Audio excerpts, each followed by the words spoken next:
Morning વિદ્યાર્થી મિત્રો, કેમ છો? મજામાં? ઘરે વિડિયો લેક્ચરમાં આવે છે ભણવાની મજા? સરસ. તો સરસ એવું કામ તમારા તરફથી પણ થઈ રહ્યું છે અને શાળા પણ પોતાનો બેસ્ટ પ્રયાસ કરી રહી છે. હોમવર્ક પણ કેટલાક સારા એવા પ્રમાણમાં વિદ્યાર્થીઓનું રિટર્ન આવતું હોય છે અને એના માટે પણ દરેક વિદ્યાર્થીઓનો ખૂબ ખૂબ આભાર. અમે અહીંયા રજિસ્ટરની અંદર નોંધ કરતા જ હોઈએ છીએ કે કયા કયા વિદ્યાર્થીઓનું રેગ્યુલર હોમવર્ક આવે છે, બરોબર? તો આજે આપણે અગાઉના લેક્ચરની અંદર થોડાક બેઝિક ટોપિકોની ચર્ચા કરી હતી. સૌપ્રથમવાર આપણે ABCD ની ચર્ચા કરી, સ્વર, વ્યંજન. સ્વર તો આપણે જોયા A, E, I, O, U, 5 સ્વર હોય છે જેને ઇંગ્લિશમાં આપણે વોવેલ્સ કહીએ છીએ. એના સિવાયના બીજા જે અક્ષરો હતા એને આપણે વ્યંજન કહેતા હતા, કોન્સોનન્ટ તરીકે આપણે એને ઇંગ્લિશની અંદર ઓળખીએ છીએ. ત્યારબાદ આપણે એક બીજો ટોપિક ભણ્યા હતા, આર્ટિકલ. આર્ટિકલની અંદર A, N અને ધ આ ત્રણ આર્ટિકલોની વાત કરતી. સ્વર અને વ્યંજનના ઉચ્ચાર ગુજરાતી પ્રમાણે આપણે E અને N આર્ટિકલ કઈ જગ્યાએ વપરાય એની આપણે ચર્ચા કરતી. ત્યારબાદ ધ આર્ટિકલ કઈ જગ્યાએ વપરાય તો એકનો એક શબ્દ વાક્યની અંદર ફરીવાર જ્યારે એનો ઉપયોગ થાય તો આપણે ધ આર્ટિકલ વાપરીએ છીએ એની ચર્ચા કરી હતી. ત્યારબાદ બીજા લેક્ચરની અંદર આપણે ધીસ અને ધેટ ની ચર્ચા કરી હતી કે કોઈ પણ વસ્તુ આપણી બિલકુલ નજીક હોય તો એને દર્શાવવા માટે આપણે શાનો ઉપયોગ કરીએ છીએ. કોઈ વસ્તુ આપણાથી દૂર હોય તો એ દર્શાવવા માટે આપણે શાનો ઉપયોગ કરીએ છીએ. ઘરે થોડાક વાક્યો પણ હોમવર્કની અંદર કરવા આપ્યા હતા. કેટલાક વિદ્યાર્થીઓ સરસ કામ કરી અને પાછા રિટર્ન અમને મોકલ્યા પણ છે. ત્યારબાદ આપણે એક બીજો ટોપિક ભણ્યા હતા, બહુવચન. કે કોઈ પણ નામ, કોઈ પણ સ્પેલિંગ હોય તો એ જે તે નિયમના આધારે કેવી રીતે એનું બહુવચન થાય તો એના 5-6 નિયમો હતા એની આપણે ગયા લેક્ચરની અંદર ચર્ચા કરી હતી. હવે આ 4-5 ટોપિક થાય એટલે આપણે ઇંગ્લિશની અંદર એક 25 ગુણનો એક બેઝિક ટેસ્ટ લેવા માંગીએ છીએ. એ જોવા માટે તમને બેઝિક કેટલું આવડે, કારણ કે મિત્રો આગળના જે ટોપિક છે એ બધા એના ઉપર જ ડિપેન્ડ છે. જો આગળના લેક્ચરનું તમને નહીં આવડ્યું હોય તો પાછળ તમને કઈ ખબર પડવાની નથી, બરોબર? એટલે આગળનું આપણે પહેલા ક્લિયર કરીશું અને ત્યારબાદ આપણે આપણા ગ્રામર ઉપર જઈશું. તો આજનો એક એવું જ વિડિયો છે, એવું લેક્ચર છે આપણું ધોરણ 5, 6 અને 7 ત્રણેય ધોરણ માટેનું કોમન ટોપિક જેને આપણે પ્રોનાઉન્સ કહીએ છીએ. હવે કદાચ ધોરણ 6 અને 7 ના મિત્રોને થોડી ઘણી ખ્યાલ હશે, પણ જે મિત્રો ધોરણ 5 માં આવી રહ્યા છે એમના માટે આ બિલકુલ નવો ટોપિક છે. ધોરણ 6 અને 7 માં પણ જેને ખબર નથી પડી એના માટે પણ આ એક નવો ટોપિક ગણાય. તો સર્વનામ એટલે શું?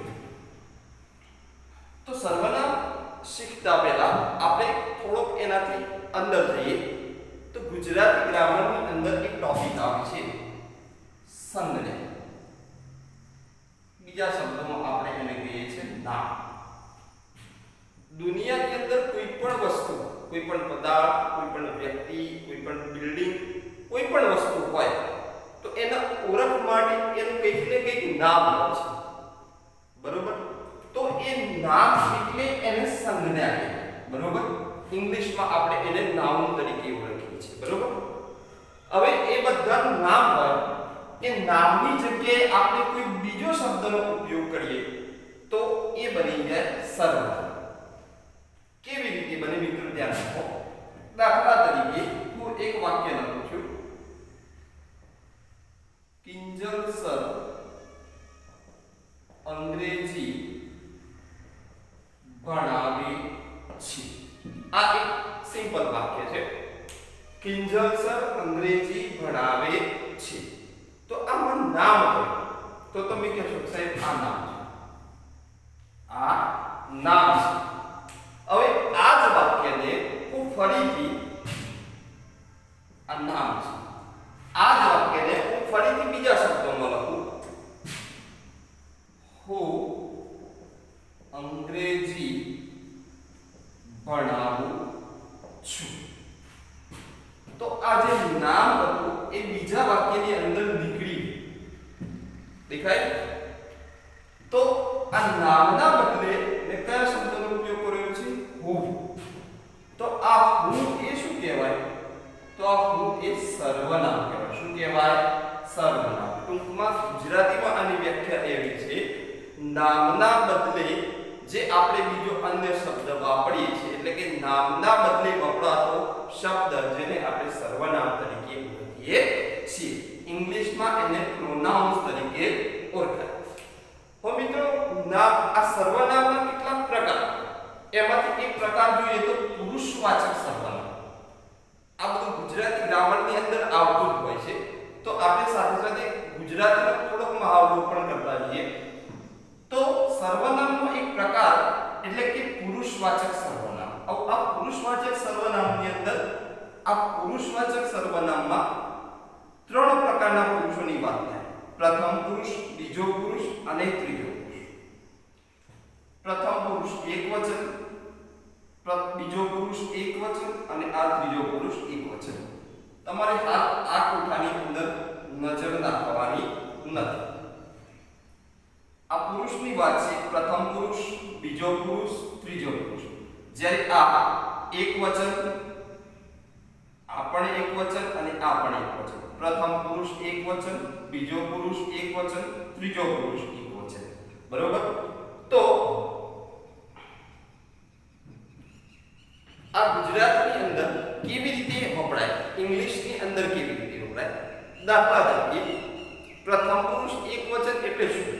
તો દાખલા તરીકે હું એક ઉદાહરણ તમને આપું કે હું અંગ્રેજી ભણાવું છું. તો આ મેં મારા માટે કયો શબ્દ વાપર્યો? હુ. તો આ હુ થાય પ્રથમ પુરુષ એકવચન. હું પોતે ભણાવું છું, હું પોતે બોલું છું, તો હું થઉં પ્રથમ પુરુષ એકવચન, કારણ કે મેં મારા માટે કયો શબ્દ વાપર્યો? હું. એટલે હું થયો પ્રથમ પુરુષ એકવચન. દાખલા તરીકે હું બીજા કોઈ સામેવાળા વ્યક્તિની વાત કરું છું કે ભાઈ તું ક્યાં જાય છે, તો એને બોલાવવા માટે મેં કયા શબ્દનો ઉપયોગ કર્યો? તો તું. તો આ તું શબ્દ થયો એ શું કહેવાય? બીજો પુરુષ એકવચન. એટલે કે માની લો કે એક જ વ્યક્તિ હોય તો એને હું કહી શકું તું ક્યાં જાય છે, તો એ એકલો જ છે અને એને હું કહું છું કે તું ક્યાં જાય છે, તો આ તું શબ્દનો હું ઉપયોગ કરું છું. એ તું એ બીજો પુરુષ એકવચન થાય. હવે માની લો કે એ કંઈક કહે છે આપણને, કોઈ અન્ય વ્યક્તિની વાત, કે હું બજારમાં જઉં છું, કે હું આને મળવા જાઉં છું, અને એ કોઈ ત્રીજા વ્યક્તિની વાત કરે છે, તો એ ત્રીજો પુરુષ એકવચન કહેવાય. દાખલા તરીકે ધ્યાન રાખીએ આપણે આ બાજુ. આ હું પ્રથમ પુરુષ એકવચન, તું બીજો પુરુષ એકવચન અને ત્રીજા પુરુષ એકવચનની અંદર હી, સી અને ઈટ નો ઉપયોગ થતો હોય છે. બરોબર?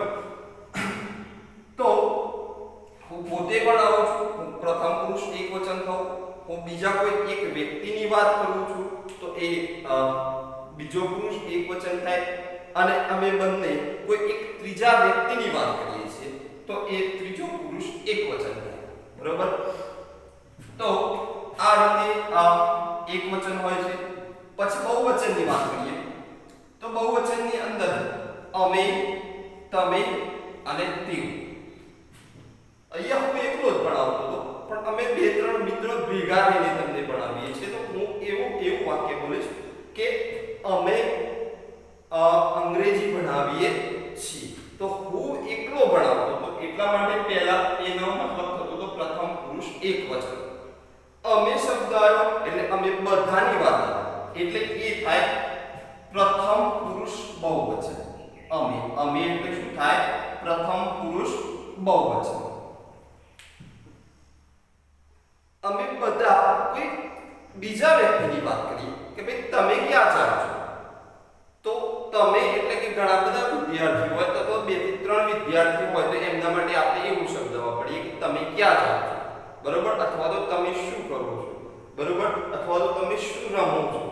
તો તમે શબ્દનો ઉપયોગ થયો એટલે આ થાય બીજો પુરુષ બહુવચન. બરોબર? અને કોઈ ત્રીજા વ્યક્તિની વાત કરીએ, બરોબર, કે તેઓ, તો એ તેઓ એ થાય ત્રીજો પુરુષ બહુવચન. હવે મિત્રો આનો ઉપયોગ શું? ઇંગ્લિશની અંદર વાત કરીએ તો હુના માટે આપણે આઈ નો ઉપયોગ કરીએ છીએ, તુના માટે આપણે યુ નો ઉપયોગ કરીએ છીએ, અને તે માટે આપણે હી નો ઉપયોગ કરીએ છીએ, તેણી માટે સી નો ઉપયોગ કરીએ છીએ, અને તે માટે ઈટ નો ઉપયોગ કરીએ છીએ. આ બીજી વસ્તુ તો આપણને ખ્યાલ જ છે.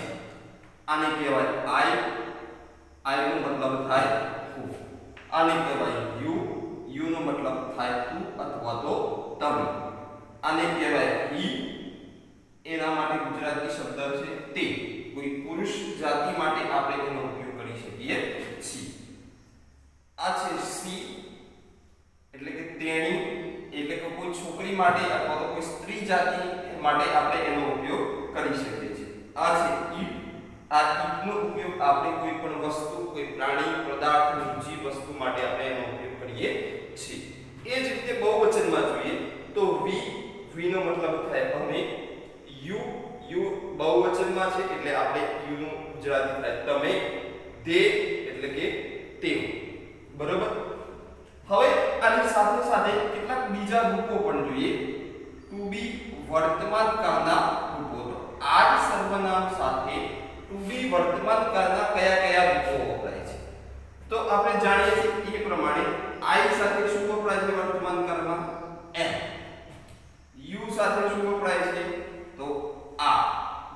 હી સાથે શું વપરાય? તો ઇઝ વપરાય. સી સાથે શું વપરાય? તો ઇઝ વપરાય. ઈટ સાથે શું વપરાય? તો પણ ઇઝ વપરાય. એટલે કે ત્રીજો પુરુષ એકવચન હી, સી, ઈટ સાથે આપણે ટુ બી વર્તમાન કાળના રૂપ તરીકે ઇઝ નો ઉપયોગ કરતા હોઈએ છીએ. એ જ રીતે બહુવચનની અંદર જોઈએ તો વી સાથે હંમેશા શું વપરાય છે ટુ બી ના વર્તમાન કાળના રૂપ તરીકે? આ. યુ સાથે શું વપરાય છે? તો આ. દે સાથે શું વપરાય છે? તો આ. તો આ સર્વનામ કહેવાય. બરોબર. હવે આનો ઉપયોગ કેવી રીતે થાય? જો આ બાજુ મેં ગુજરાતી પણ લખેલું છે. એમ નું ગુજરાતી શું થાય? તો છું. આ નું ગુજરાતી તો પ્રથમ પુરુષ, બીજો પુરુષ એકવચનમાં હોય તો આપણે છે અથવા તો છો નો ઉપયોગ કરીએ છીએ. ત્રીજો પુરુષ એકવચન હોય તો ઇઝ નું ગુજરાતી આપણે કરીએ છીએ છે. એ જ રીતે આ તો બહુવચનમાં હોય તો આપણે છીએ. જો યુ સાથે આર આવે તો બહુવચનમાં છે તો આપણે છો એવું ગુજરાતી કરીએ છીએ, અને દે જો બહુવચનમાં છે એટલા માટે આપણે એનું ગુજરાતી કરીએ છીએ છે. બરાબર. તો આ એક કોષ્ટક બેઝિક આપણે યાદ રાખવાનો છે. હવે આ જ કોષ્ટક ઉપરથી આપણે કેટલાક સાદા ગુજરાતી વાક્યો હોય તો એનું ઇંગ્લિશ બનાવતા આપણને આવે. બરાબર. તો આ એક પ્રોનાઉન્સનો ટોપિક હતો. સર્વનામ એટલે કે નામને બદલે વપરાતો શબ્દ જેને આપણે સર્વનામ તરીકે ઓળખીએ છીએ. હવે આ જ કોષ્ટક ઉપરથી આપણે કેટલાક ગુજરાતી વાક્યોના અંગ્રેજી વાક્ય બનાવતા શીખીએ. બેઝિક વાક્યો છે વર્તમાન કાળના, ટુ બી વર્તમાન કાળના રૂપ સાથે આવતા કેટલાક ગુજરાતી વાક્યો મેં બોર્ડ ઉપર લખેલા છે એનું આપણે અંગ્રેજી કરીએ, અને એવા બીજા 10 વાક્યો હું તમને મોકલી આપું. તમારે ઘરે બેસીને પણ એનું ઇંગ્લિશ કરવાનું છે. એક વાક્ય છે હું કિંજલ છું. તો હું માટે આપણે શાનો ઉપયોગ કરીએ છીએ? આઈ નો ઉપયોગ કરીએ છીએ. અહીંયા પહેલા હું લખીશ આઈ. ચલો આઈ સાથે ટુ બી નું કયું રૂપ વપરાય છે? એમ. તો આપણે અહીંયા એમ લખીશું. આઈ એમ એટલે કે એમ નો મતલબ તમે જોયું એ પ્રમાણે શું થાય છે? હું છું. આનું ગુજરાતી શું થાય? હું છું. તો બાકી શું રહ્યું? કિંજલ. તો આપણે અહીંયા લખીશું કિંજલ. આઈ એમ કિંજલ. હું કિંજલ છું. બરોબર. હવે એક બીજું વાક્ય અહીંયા અમે. અમે એટલે કે ઇંગ્લિશમાં આપણે એને વી કહીએ છીએ. તો અહીંયા આપણે લખીશું વી. આ વી સાથે ટુ બી નું રૂપ કયું આવે છે? આ. તો અહીંયા આપણે લખીશું આ. અમે શિક્ષકો છીએ. We are. અમે છીએ. આનો મતલબ થાય અમે. આનો મતલબ થાય છીએ. પણ શું છીએ? શિક્ષક. તો શિક્ષક માટે આપણે ઇંગ્લિશની અંદર ટીચર લખીએ છીએ. શું લખીએ છીએ? ટીચર, પણ આ ખાલી શિક્ષક નથી, શિક્ષકો છે એટલે કે બહુવચન છે એટલે આપણે આની પાછળ શું લગાડીશું? એસ લગાડીશું. ટીચર્સ, વી આર ટીચર્સ, અમે શિક્ષકો છીએ. ચલો, તું નરેશ છે, તો તું માટે બીજો પુરુષ એકવચન આપણે શાનો ઉપયોગ કરીએ છીએ? યુ. અને યુ સાથે ટુ બી નું કયું વપરાય છે? આ. બરોબર, એટલે આપણે લખીશું યુ આર નરેશ. ઓકે, એ જ રીતે સામે બીજા યુ નો બહુવચનમાં યુ નો ઉપયોગ કેવી રીતે થાય છે? તો તમે છોકરાઓ છો, તો આ તમે માટે બહુવચનમાં જો છોકરાઓ છે એટલે આ યુ વપરાય બહુવચનમાં. જો એકવચનમાં હોત તો આપણે આ યુ નો ઉપયોગ કરતા. બરોબર, એટલે અહીંયા યુ તમે એટલે યુ. આ યુ સાથે શું વપરાય છે? તો આર વપરાય છે, તો યુ આર. હવે છોકરાઓ માટે આપણે boy no boy.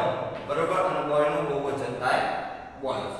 You are boys, તમે છોકરાઓ છો.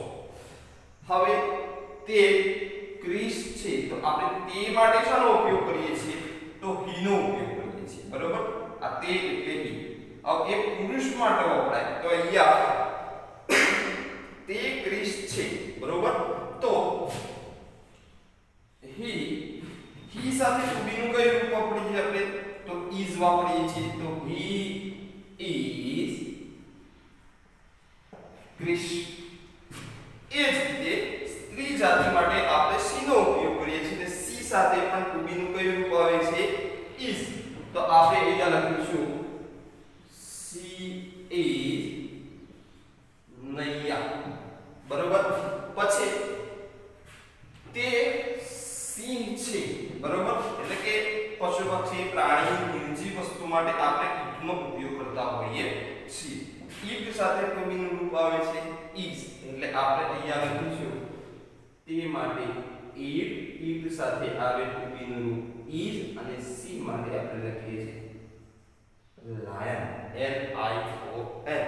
બરોબર, હવે તેઓ ડોક્ટરો છે. બહુવચનની અંદર તેઓ, આ તેઓનું અંગ્રેજી શું થાય? ધે. તો આપણે લખીશું ધે. ધે સાથે ટુ બી નું કયું રૂપ આવે છે? તો આર, તો ધે આર. હવે અહીંયા ડોક્ટર લખેલું હોય તો આપણે ખાલી એક વચન લખીએ, ડોક્ટરો લખેલું છે એટલે એ બહુવચનમાં જાય. તેઓ ડોક્ટરો છે, તો પહેલા આપણે ડોક્ટરનો સ્પેલિંગ લખીએ. ડોક્ટર બહુવચન કરવું હોય તો આપણે એસ લગાડીએ છીએ. they are doctors. તો આ પ્રોનાઉન્સના કોષ્ટક ઉપરથી અને એના ટુબીના રૂપો ઉપરથી આવા કેટલાક સાદા વાક્યો આપણને બનાવતા આવડે. બરોબર, તો આ કોષ્ટકનો આપણે બરાબરથી અભ્યાસ કરી લઈએ અને આવા કેટલાક સાદા અંગ્રેજી ગુજરાતીના વાક્યોનો આપણે ઇંગ્લિશ કરતા શીખીએ. આની અંદર ખબર ના પડી હોય તો ફરીથી આપણે એક નાનું રિવિઝન કરી લઈએ. તો પ્રોનાઉન્સ એટલે સર્વનામને આપણે વ્યાખ્યા જોઈએ કે નામને બદલે વપરાતો શબ્દ જેને આપણે સર્વનામ કહીએ છીએ. પ્રથમ પુરુષ એકવચનની અંદર આવે આઈ એટલે કે હું પોતે બોલું છું એટલે કે પ્રથમ પુરુષ એકવચન. સાંભળનાર સામેનો વ્યક્તિ હોય તો એને આપણે કહીએ છીએ તું અથવા તો તમે. જો એક જ વ્યક્તિ સાંભળતો હોય, બરોબર, દાખલા તરીકે હું બોલું છું તો હું પ્રથમ પુરુષ એકવચન, મારી સામે વાળો કોઈ એક જ વ્યક્તિ સાંભળે છે એ બીજો પુરુષ એકવચન થાય. બરોબર, અને ત્રીજો પુરુષ એકવચનની અંદર હી, સી અને ઇટ નો ઉપયોગ થાય છે. એ જ રીતે બહુવચનની અંદર વી એટલે કે પ્રથમ પુરુષ બહુવચન, યુ બીજો પુરુષ બહુવચન, they ત્રીજો પુરુષ બહુવચન. આ એના ગુજરાતી અર્થ લખેલા છે. એના સાથે ટુ બી ના કયા રૂપો આવે છે એ પણ લખેલું છે.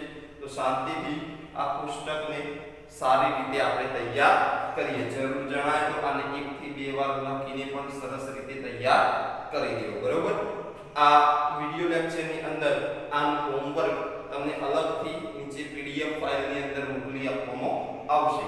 આ તૈયાર કર્યા બાદ તમારે એનું હોમવર્ક કરવાનું રહેશે.